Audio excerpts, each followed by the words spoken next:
Hello students. आज का topic है पारद, पारद के दोष एवं पारद का शोधन।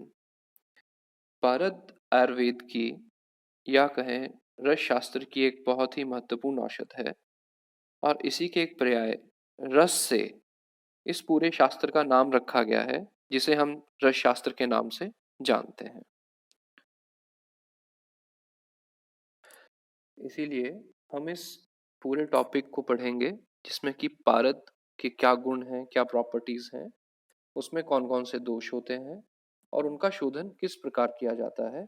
इसकी डिटेल पूरे पीपीटी प्रेजेंटेशन के साथ लेक्चर फॉर्म में होगी। तो वी विल स्टार्ट विद पारद। हम पारद को सबसे पहले मॉडर्न फॉर्म में देखेंगे कि पारद है क्या। तो पारद एक एलिमेंट है जिसे कि हम इंग्लिश में मरकरी कहते हैं और उसका एलिमेंटल सिंबल है Hg।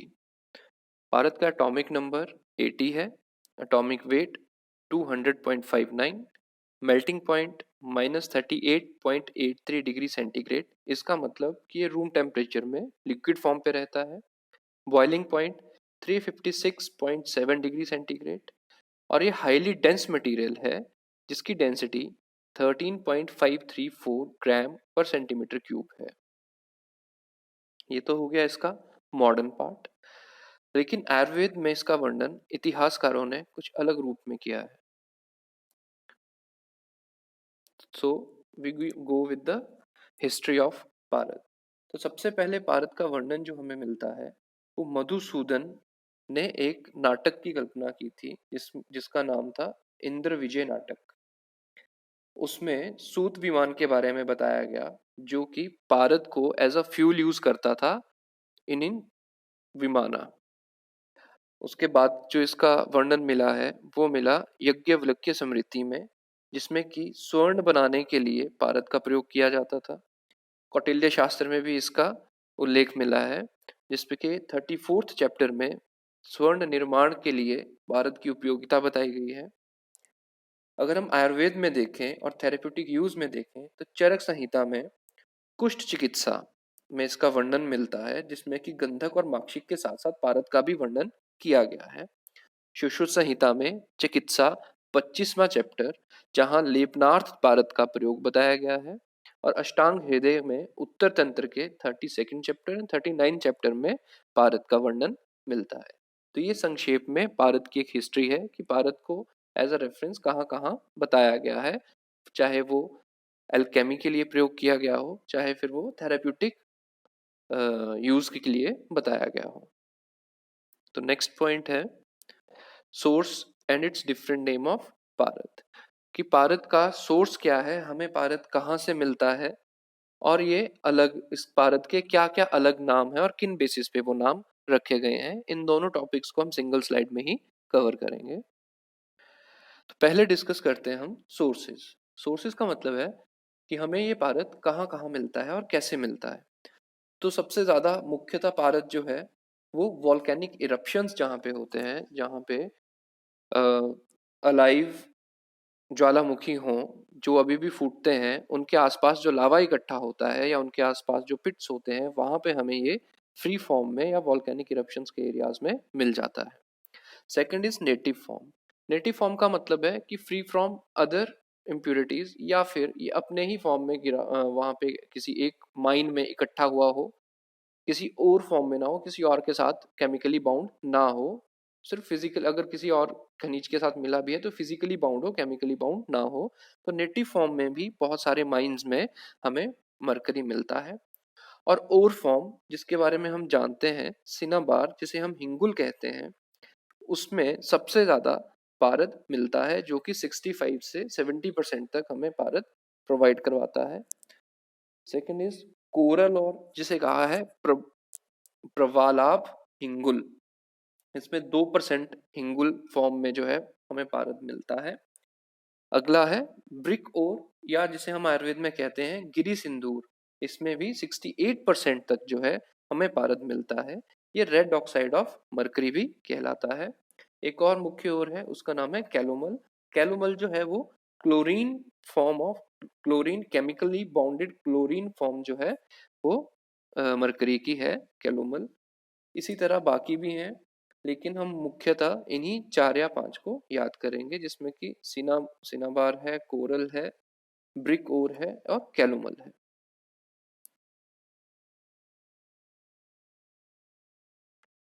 सोर्सेज के साथ साथ हम ये भी जान लेते हैं कि ये किस किस एरियाज में मिलता है वर्ल्ड के। तो सबसे ज़्यादा ये मिलता है स्पेन में, जहाँ पे अलामाडा माइंस हैं, वहाँ पे सबसे ज़्यादा मरकरी मिलता है। उसके बाद इटली में मिलता है, कैलिफोर्निया में मिलता है, चीन में मिलता है और दक्षिण अमेरिका में मिलता है।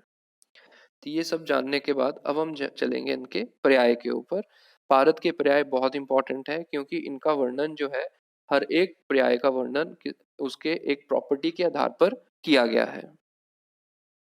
तो पहले पर्याय का आधार है स्वरूप। स्वरूप का मतलब है वो कैसा दिखता है। तो यहाँ पे है, उसका फर्स्ट एग्जांपल है ग्लदरोपियम। ग्लदरोपियम का मतलब है मेल्टेड सिल्वर की तरह दिखता है, इसलिए इसका पर्याय ग्लदरोपियम है। दूसरा है गत्यात्मक, मीन्स इसकी चंचलता, जिसके बेस पर इसे चपल कहा गया है। नेक्स्ट है देहवादात्मक। देहवादात्मक का मतलब है कि थेरेप्यूटिक यूज करने के कारण इसे अमृत कहा गया है। धातुवाद में प्रयोग होने के कारण दिव्य रस कहा गया है। विशिष्ट गुणात्मक होने के कारण इसे अमर भी कहा गया है। दार्शनिक रूप से देखा जाए तो इसे जीव कहा गया है, और धार्मिक रूप से देखा जाए तो त्रिनेत्र कहा गया है। तो ये अलग अलग बेसिस पे इसके अलग अलग पर्याय दिए गए हैं। तो इस तरह से हमारे सोर्सेज और पर्याय कंप्लीट होते हैं पारद के। नेक्स्ट स्लाइड है कि हमें कौन सा पारद लेना चाहिए और कौन सा पारद नहीं लेना चाहिए। व्हाट टाइप ऑफ पारद is acceptable for therapeutic use, और किस पारद को हमें रिजेक्ट कर देना चाहिए या हमें प्रयोग में नहीं लाना चाहिए।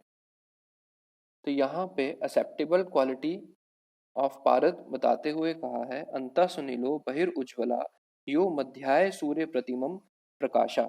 इसका मतलब है ऐसा पारद जो कि bluish tinge from inside they, bright from outside हो, और उसमें लश्चर जो है वो प्रेजेंट हो, सन की तरह, जो कि दोपहर की धूप का जो सूर्य जैसा दिखता है वैसा उसके अंदर दिखता हो। तो यहाँ पे आपको पॉइंट आउट कर दिया गया है कि ब्लूइश टिंच किसे कहा गया है, ब्राइट आउटसाइड किस पार्ट को कहा गया है, और आप यहाँ पे देखिए lustre like sun looks at the noon. तो ये भी साइड पे आपको पॉइंट आउट करके बताया गया है कि कैसा दिखता है। ऐसा दिखने वाला पारद या ऐसे गुणों वाला पारद जो है वो एक्सेप्टेबल होता है थेरेप्यूटिक यूज के लिए।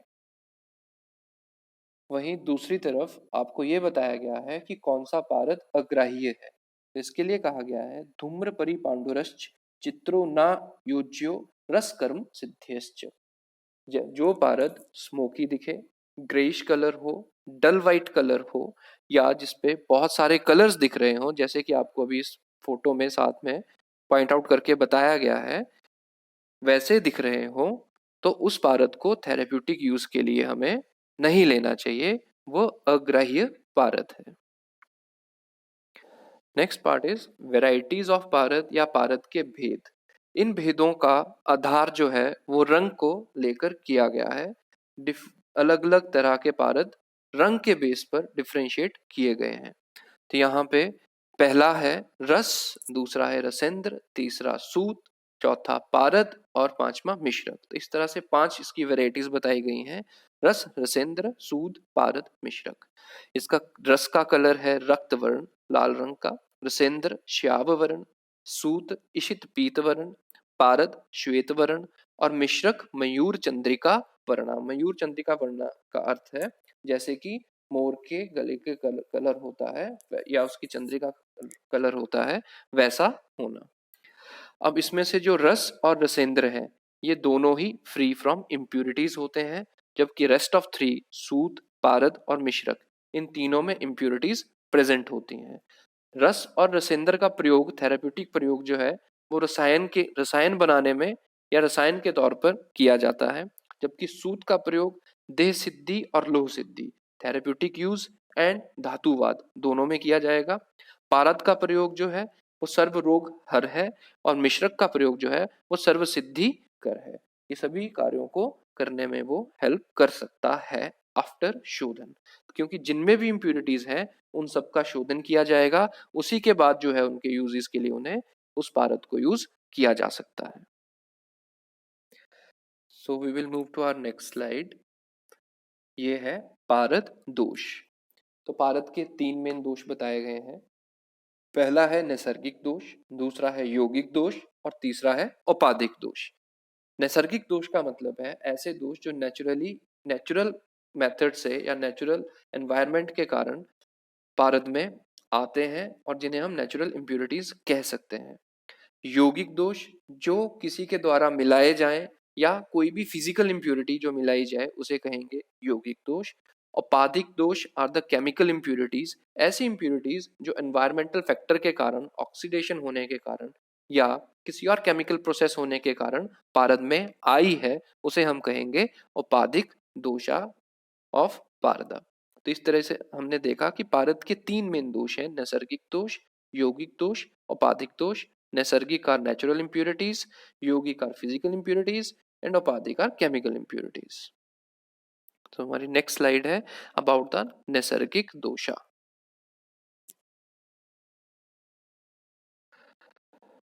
नैसर्गिक दोष वो दोष हैं जो कि पारद जहाँ पे अपने माइंस में या नेटिव एरिया में होता है वहाँ के आसपास की जितनी धातुएं हैं उन्हें अपने में एब्जॉर्ब कर सकता है, उन्हें अपने में सॉल्युबल कर सकता है, जिसके कारण वे सब उसमें मिल जाती हैं और कुछ दोषों को उत्पन्न करती हैं।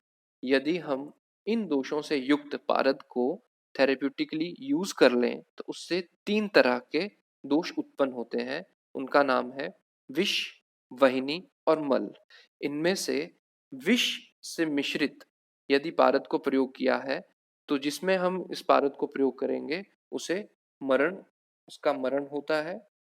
यदि वहनी से युक्त पारद का हम यूज करेंगे तो वो शरीर में दाह और संताप की उत्पत्ति करता है। और यदि मल से मिश्रित दोष युक्त पारद का हम प्रयोग करेंगे तो वो मूर्छना और भ्रम का उत्पत्ति करता है। तो इस तरीके से नैसर्गिक दोष जो कि नेचुरली एग्जिस्ट करते हैं एनवायरनमेंट में और वो सॉल्युबल होने के कारण पारद में मिल जाते हैं, जिससे 3 दोषों को फर्दर उत्पत्ति होती है। फर्स्ट है विष, सेकंड इज वहनी, थर्ड इज मल, जिनसे कि फर्दर यूज करने पे क्या डिजीज होती हैं उन्हें बताया गया है। नेक्स्ट इज यौगिक दोष। यौगिक दोष वो दोष हैं जो कुछ व्यापारियों द्वारा ज्यादा लाभ पाने के लिए पारद में अडल्ट्रेशन करके इंड्यूस किए जाते हैं, जिसमें कि मेन 2 हैं नाग और वंग। नाग की डेंसिटी भी हाई होती है जिससे कि पारद का वेट बना रहता है और वंग बिल्कुल पारद सा दिखता है, तो वो पारद में घुलने के बाद आइडेंटिफाई नहीं हो पाता। इसलिए नाग और वंग को एज अ यौगिक दोष पारद में ऐड किया जाता है। यदि किसी यदि हम नाग युक्त पारद को यूज कर लें थेरेप्यूटिक पर्पस के लिए तो उससे जाड्यता, आदमान और व्रण की उत्पत्ति होती है। और यदि हम वंग युक्त पारद को यूज कर लें थेरेप्यूटिक पर्पस के लिए तो उससे जड़ता, आदमान और कुष्ठ की उत्पत्ति होती है। तो यहाँ पे मेन डिफरेंस है, नाग से व्रण की उत्पत्ति होती है और वंग से कुष्ठ की उत्पत्ति होती है। नेक्स्ट हम चलेंगे औपाधिक दोषों पे। तो औपाधिक दोष या सप्तकंचुकी दोष, ये दोनों एक ही माने गए हैं। जब पारद अपने नेटिव एरिया में होता है या किसी ऐसे एनवायरमेंटल फैक्टर के कांटेक्ट में आता है जो कि पारद में मिश्रित धातुओं को ऑक्सीडाइज कर सके, जिसके कारण वो धातु पारद के सरफेस के ऊपर एज अ आवरण, मतलब पारद के जो बाहरी सरफेस है उसके ऊपर एज अ आवरण या किसी कोटिंग की तरह दिखता है, तो उसे हम कहते हैं औपाधिक दोष। इसमें क्योंकि पारद की डेंसिटी बहुत ज्यादा होती है तो जो भी धातु उसमें मिश्रित होती है वो उसके सरफेस पे आ जाती है। सरफेस पे रहने के कारण उसका ऑक्सीडेशन होता है और ऑक्सीडेशन लीड करता है उसके डिफरेंट तरह के कंपाउंड फॉर्मेशंस में जो कि केमिकली बाउंडेड होते हैं। अब ये डिफरेंट कलर आपको देते हैं, हर एक नया कंपाउंड जो है अलग अलग कलर देगा, तो वो कलर्ड कोटिंग बन जाएगी पारद के ऊपर, और उस आवरण को हम क्या कहेंगे, उपाधिक दोष या कंचुकी दोष। ये उपाधिक दोष या कंचुकी दोष ओरिजिन कहाँ से होते हैं, तो इनके आधार बताए गए हैं कि ये कहाँ से ओरिजिनेट होंगे। तो भूमिज, गिरिज, वारिज, नागज और वंगज, ये सब आधार हैं जिनसे कि फर्दर कोई भी दोष की उत्पत्ति होती है।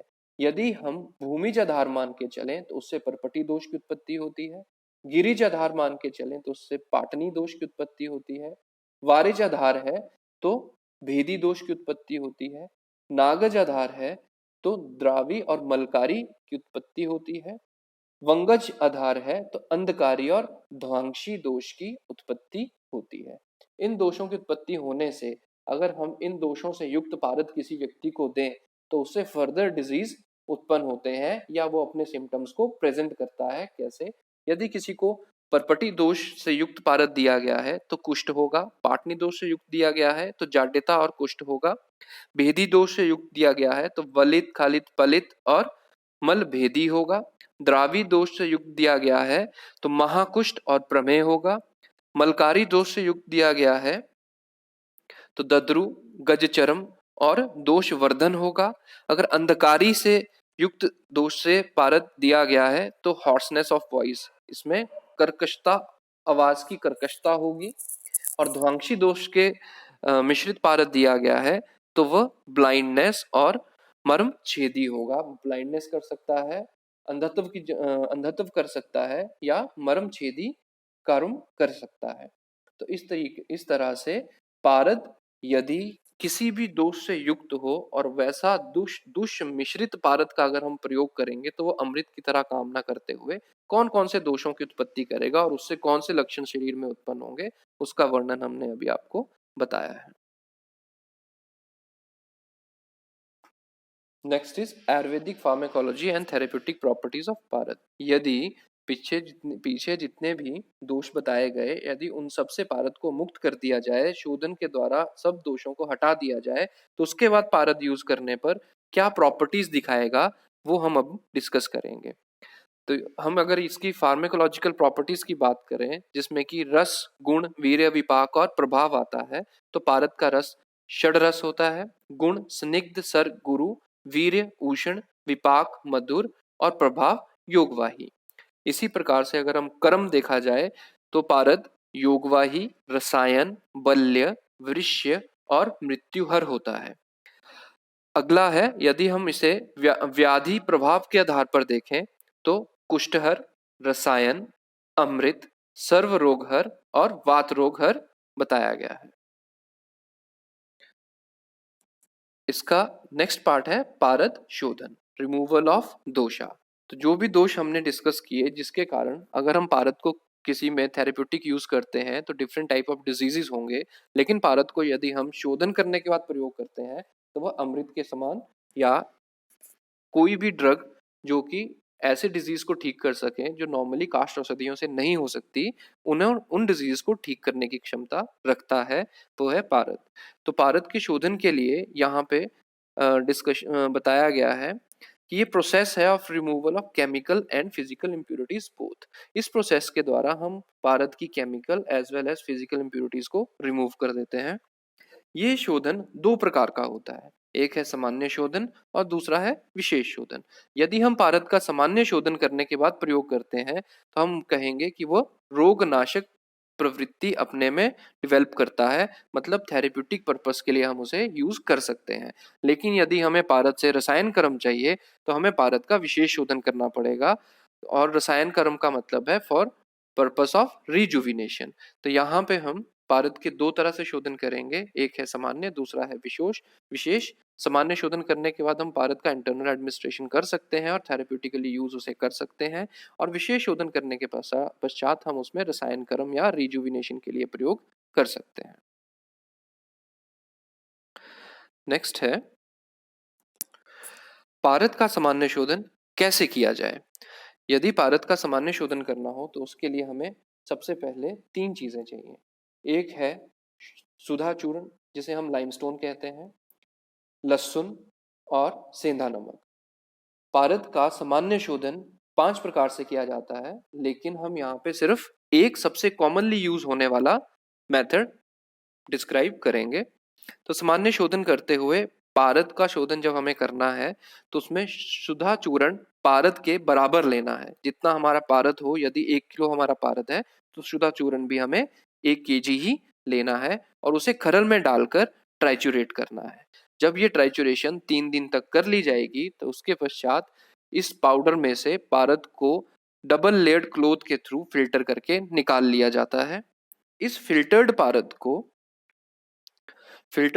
को इक्वल क्वांटिटी ऑफ निष्तुष लहसुन, निष्तुष का मतलब है छिले हुए लहसुन के पेस्ट के साथ मिक्स किया जाता है, और हाफ क्वांटिटी ऑफ सेंधव। यदि हमें 500 ग्राम पारद है तो 500 ग्राम ही लहसुन लेंगे, लेकिन 250 ग्राम सेंधा नमक लेना है। इन सब में मिक्सचर करके ट्राइचुरेट किया जाता है, मतलब खरल में खरल किया जाता है। कब तक खरल किया जाता है? जब तक कि इसका पूरा पेस्ट जो है वो ब्लैक कलर ना हो जाए। जब ये पेस्ट पूर्णतः ब्लैक कलर हो जाता है, काले रंग का हो जाता है, तो उसे ट्रे में निकाल लिया जाता है और गर्म पानी से धोने के पश्चात पारद को इकट्ठा कर लिया जाता है। इस पूरे प्रोसेस के बाद जो पारद हमें मिलता है उसे हम सामान्य शोधित पारद कहते हैं। तो इस तरह से सुधा चूर्ण, लहसुन और सेंधा नमक द्वारा पारद को सामान्य रूप से शोधन कर लिया जाता है। इसी की कंटिन्यूएशन में इसके 5 और तरीके बताए गए हैं, जिसमें कि पारद को लहसुन और सेंधव के साथ 7 दिन तक खरल किया जाता है और उसके बाद गर्म पानी से धोकर या कांजी से साफ करके अलग करके फिल्टर करके रख लिया जाता है। उसे भी सामान्य शुद्ध पारद ही माना जाता है। नेक्स्ट है विशेष शोधन। तो विशेष शोधन के बाद जब हम पारद को इस्तेमाल करेंगे तो हम कहेंगे कि वो रसायन कर्म के लिए हम उसे प्रयोग कर सकते हैं। ऐसा नहीं है कि उसे थेरेप्यूटिक कर्म के लिए प्रयोग नहीं कर सकते। विशेष शोधित पारद को हम थेरेप्यूटिक के लिए भी यूज कर सकते हैं और रसायन कर्म के लिए विशेष शोधन अनिवार्य होता है। तो विशेष शोधन में हम किन किन दोषों को रिमूव करते हैं उनके नाम यहाँ बताए गए हैं। नागज, वंगज, अग्नि दोष, मल दोष, चपल्य दोष, विष दोष, गिरि दोष और असह अग्नि दोष। यदि हम पारद का नागज दोष दूर करना चाहते हैं तो पारद को ग्रह धूम, इष्टिका चूर्ण, हरिद्रा चूर्ण और भेड़ के बालों के साथ मर्दन किया जाता है 7 दिन तक, और अमल कांजी से धोकर फिल्टर कर लिया जाता है, तो उसका नागज दोष खत्म हो जाता है। यदि वंगज दोष रिमूव करना हो तो इंद्रायण, अंकोल और हरिद्रा चूर्ण के साथ पारद का मर्दन किया जाता है। उसके पश्चात कांजी से धोकर फिल्टर कर लिया जाता है, तो उससे वंगज दोष खत्म हो जाता है। अग्नि दोष चित्रक मूल चूर्ण के साथ मर्दन करने पर खत्म हो जाता है। मल दोष आरगवद त्वक चूर्ण के साथ मर्दन करने पर खत्म हो जाता है। चपल्य दोष कृष्ण धतूर पंचांग और बीज चूर्ण के साथ मर्दन करने पर खत्म हो जाता है। विष दोष त्रिफला चूर्ण के साथ मर्दन करने पर खत्म हो जाता है। गिरिज दोष त्रिकटु चूर्ण के साथ मर्दन करने पर खत्म हो जाता है। और असह्य अग्नि दोष गोक्षुर चूर्ण के साथ मर्दन करने पर खत्म हो जाता है। हर एक बार पारद को कांजी या उष्ण जल से धोकर फिल्टर करने, डबल लेयर्ड क्लोथ से फिल्टर करने के बाद कलेक्ट कर लिया जाएगा और ये माना जाएगा कि वह नागज, वंगज, अग्नि दोष, मल दोष, चपलत्व दोष, विष दोष, गिरीश दोष और असह्य अग्नि दोष से मुक्त हो गया है। तो इस तरह से शोधित किया हुआ पारद विशेष शुद्ध पारद कहा जाता है, जिसे हम किसी भी पर्पस के लिए यूज कर सकते हैं। तो ये स्लाइड्स जो थी यहीं पे खत्म होती हैं। Thank you for watching. इस तरह से हम पारद के अपनी विशिष्टता, पारद के दोष और पारद का शोधन पूर्णतः पूरा करते हैं। Thank you.